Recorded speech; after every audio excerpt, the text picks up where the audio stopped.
2 janvier 2026. 15 h. Bobbio Pellice, province de Turin. Alpes italiennes. 2300 mètres d'altitude. 2 skieurs français montent vers le sommet. Le ciel est dégagé. La neige brille sous le soleil d'hiver. Ils ne savent pas encore que dans quelques minutes, la montagne va se retourner contre eux. Que l'un d'eux ne reverra jamais sa famille. Restez jusqu'au bout.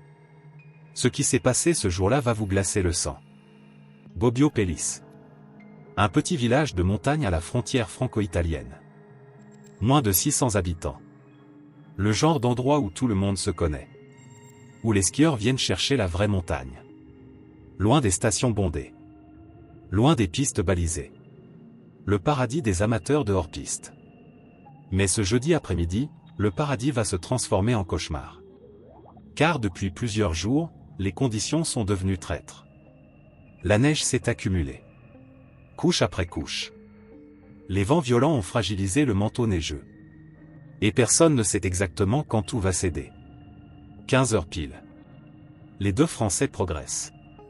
L'altitude les essouffle. 2300 mètres. L'air est rare. Chaque pas demande un effort. Mais la vue est magnifique. Les Alpes à perte de vue. La frontière française à quelques kilomètres. Ils sont presque arrivés au sommet. Encore quelques dizaines de mètres. Et puis, un bruit sourd. Un grondement qui vient des profondeurs de la montagne. La neige se fissure. Tout bascule en quelques secondes. L'avalanche déferle. Des tonnes de neige. De glace. De rochers. Une vague blanche qui engloutit tout sur son passage. Les deux hommes n'ont pas le temps de réagir. Balayés. Emportés. Ensevelis. L'un d'eux réussit l'impossible. Il refait surface. Couvert de neige. Désorienté. Il cherche son compagnon du regard. Rien. Juste le silence assourdissant qui suit les avalanches. Ce silence de mort que connaissent tous les sauveteurs en montagne. Il hurle. Personne ne répond. Il commence à creuser avec ses mains. Mais la neige est compacte. Dure comme du béton. Chaque seconde compte. Il le sait. Après 15 minutes sous la neige, les chances de survie chutent drastiquement. Après 30 minutes, c'est presque fini. Il creuse. Il crie. Il sent la panique monter. Mais son copain reste introuvable. Alors il prend la décision la plus difficile de sa vie. Abandonner les recherches. Descendre chercher du secours. Car rester là, c'est risquer de mourir aussi. Le Français rescapé dévale la pente. Les jambes qui tremblent. Le souffle court. Il fonce vers le refuge le plus proche. Le refuge Willy Gervais. Un petit chalet d'altitude où les randonneurs font escale. Quand il pousse la porte, il est en état de choc. Il balbutie. Il pleure. Il explique tant bien que mal ce qui vient de se passer. Le gardien du refuge ne perd pas une seconde. Il contacte le CNSA.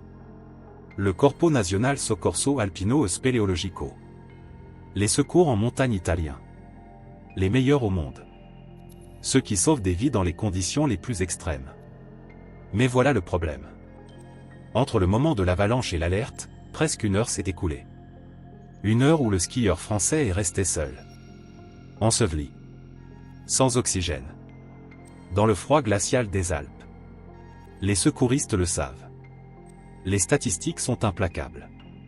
Après 45 minutes sous la neige, le taux de survie tombe à 15%. Mais il ne baisse jamais les bras. Jamais. Parce qu'il y a toujours une chance. Aussi mince soit-elle. L'hélicoptère décolle. Les secouristes s'équipent. Détecteurs de victimes d'avalanche. Sonde. Pelle. Chien de recherche. Ils connaissent la montagne par cœur. Bobbio Pellice, ils y sont déjà intervenus des dizaines de fois. Mais chaque fois, c'est différent. Chaque avalanche a sa propre signature. Sa propre violence. Ils survolent la zone. Repèrent le couloir d'avalanche. Des centaines de mètres de neige déplacés. Des arbres arrachés. Des rochers charriés. La puissance de la nature à l'état brut. Quelque par là-dessous, un homme attend. Peut-être encore vivant. Peut-être déjà parti. Les secouristes se posent. Sortent leur matériel. Les chiens reniflent. Ils sont formés pour détecter l'odeur humaine même sous plusieurs mètres de neige. Un des chiens s'arrête. Gratte. Aboie. Les sauveteurs se précipitent. Plantent leur sonde. Creusent. La neige vole. Les minutes s'égrènent. Chaque pelletée est un espoir. Chaque seconde compte. Et puis, ils le trouvent. Le corps du skieur français. À plusieurs mètres sous la surface. Immobile. Silencieux. Il le dégage avec précaution. Vérifie les signes vitaux. Pouls. Respiration. Température corporelle. Mais c'est trop tard. Le froid. L'asphyxie. Le choc. Son corps n'a pas résisté. Il est mort. Le médecin du CNSA constate le décès. 16h30. 1h30 après l'avalanche. Le Français avait entre 30 et 40 ans. Il adorait la montagne. Il était venu profiter des pistes italiennes. Passer quelques jours loin du stress quotidien. Respirer l'air pur des Alpes. Il ne rentrera jamais chez lui. Sa famille va recevoir le coup de fil que personne ne veut jamais recevoir. Les carabiniers italiens prennent le relais. Ouvrent une enquête. Accident ou imprudence? Les conditions météo étaient-elles dangereuses? Pourquoi ces deux Français se trouvaient-ils sur cette zone à risque? Car voilà ce qu'on ne vous dit pas. Depuis plusieurs jours, la région est sous alerte. Les bulletins météo répètent en boucle les mêmes avertissements. Neige abondante. Vent violent. Risque d'avalanche élevé. Les stations de ski ont fermé certaines zones. Les guides de montagne refusent de sortir. Trop dangereux. Mais certains skieurs passent outre. Par méconnaissance. Par excès de confiance. Par amour du risque. Et parfois, la montagne ne pardonne pas. Mais ce n'est pas fini. Car le même jour, à quelques dizaines de kilomètres de là, une autre avalanche frappe. Valmiera. 2300 mètres d'altitude également. Une skieuse allemande est emportée. Elle aussi meurt sous la neige. 2 victimes en quelques heures. Dans la même région. À la même altitude. Les autorités italiennes tirent la sonnette d'alarme. Le ministre de la Protection civile fait une déclaration. Les conditions sont exceptionnellement dangereuses. La combinaison de plusieurs facteurs a créé une situation explosive. D'abord, les chutes de neige massives des derniers jours. Puis, le réchauffement brutal des températures. La neige de surface fond légèrement. Puis regèle la nuit, créant une croûte instable. Enfin, les vents violents. Ils soufflent la neige en altitude. Créent des accumulations dangereuses. Des plaques à vent qui peuvent céder à tout moment. Un simple passage de skieur suffit à déclencher le drame. Les experts sont formels. Les prochains jours vont rester critiques. Tant que les températures n'auront pas stabilisé le manteau neigeux, le danger persiste. Les stations de ski renforcent leurs mesures. Fermeture de secteurs. Contrôle renforcé. Message d'alerte. Mais pour le skieur français de Bobbio-Pellice, c'est trop tard. Son nom n'a pas été communiqué. Par respect pour sa famille.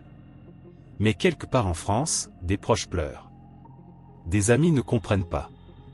Une mère vient de perdre son fils. Un père ne reverra jamais son gamin sourire. Et le rescapé? Celui qui a survécu? Il est sous le choc. Hospitalisé à Turin. Observation psychologique. Il revoit sans cesse la scène. Le grondement. La neige qui déferle. Son copain qui disparaît. Lui qui creuse comme un fou. Qui abandonne. Qui descend. Il se sent coupable. Même s'il n'y est pour rien. Même s'il a fait ce qu'il fallait. Le syndrome du survivant. Ce poids qu'on porte toute sa vie. Pourquoi lui? Pourquoi pas moi? Les psys de l'hôpital le savent. Ce genre de trauma ne s'efface jamais vraiment. 2 janvier 2026. Une date que personne n'oubliera à Bobbio-Pellice. Une date qui vient s'ajouter à la longue liste des drames de la montagne. Car chaque hiver, les Alpes tuent. En moyenne, une centaine de personnes meurent en avalanche chaque année. France, Italie, Suisse, Autriche. La montagne ne fait pas de différence. Elle frappe aveugle. Les imprudents. Mais aussi les prudents. Les guides expérimentés. Les sauveteurs eux-mêmes. Car la montagne reste la montagne. Imprévisible. Magnifique. Et mortelle. Aujourd'hui, 7 janvier 2026, 5 jours après le drame, les recherches sont closes. Le corps du skieur français a été rapatrié. Les autorités ont bouclé le dossier. Accident. Conditions météo défavorables. Aucune faute. Juste la fatalité. Mais pour ceux qui restent, les questions demeurent. Aurait-il dû consulter les bulletins d'avalanche? Aurait-il dû renoncer? Aurait-il dû rester sur les pistes balisées? On ne le saura jamais. Ce qu'on sait, c'est qu'un Français de plus a payé le prix ultime de sa passion pour la montagne. Et que la saison de ski vient à peine de commencer. Combien d'autres drames avant le printemps? Combien d'autres familles brisées? Abonnez-vous. Activez la cloche. Parce que malheureusement, cette histoire n'est pas la dernière. Et ce que vous verrez dans les semaines qui viennent pourrait bien vous faire réfléchir à 2 fois avant de chausser vos skis.